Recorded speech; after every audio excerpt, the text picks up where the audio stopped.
नैऋत्य मान्सूनने मुंबईपर्यंत धडक मारली असून तशी अधिकृत घोषणा हवामान विभागाने केली आहे।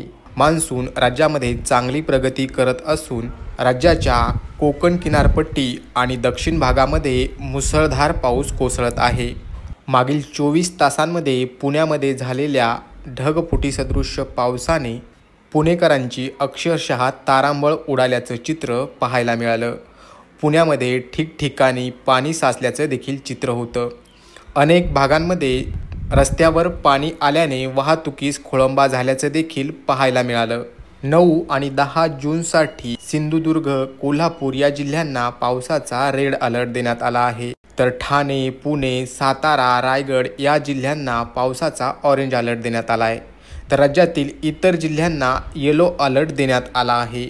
पाहुयात 10 जून रोजी राज्यातील हवामानाची स्थिती काय राहील। मागील 24 तासांमध्ये मुंबई आणि उपनगरातील बहुतांश भागामध्ये हलका ते मध्यम स्वरूपाचा पाऊस झाल्याचं चित्र पाहायला मिळालं।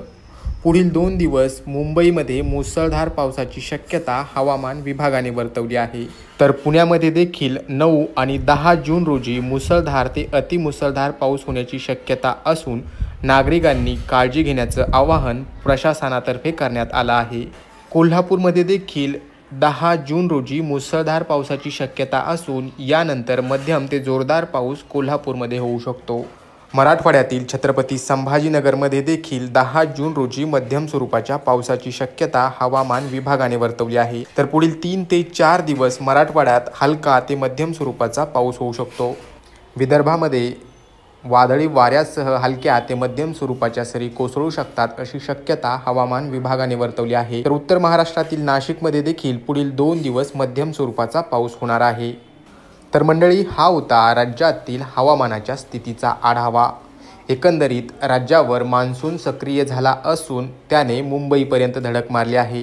येत्या काही दिवसांमध्ये मान्सून संपूर्ण राज्य व्यापण्याची शक्यता असून पुढील 2 ते 3 दिवस दक्षिण कोकण आणि दक्षिण महाराष्ट्रातील जिल्ह्यांमध्ये मुसळधार पावसाची शक्यता हवामान विभागाने वर्तवली आहे।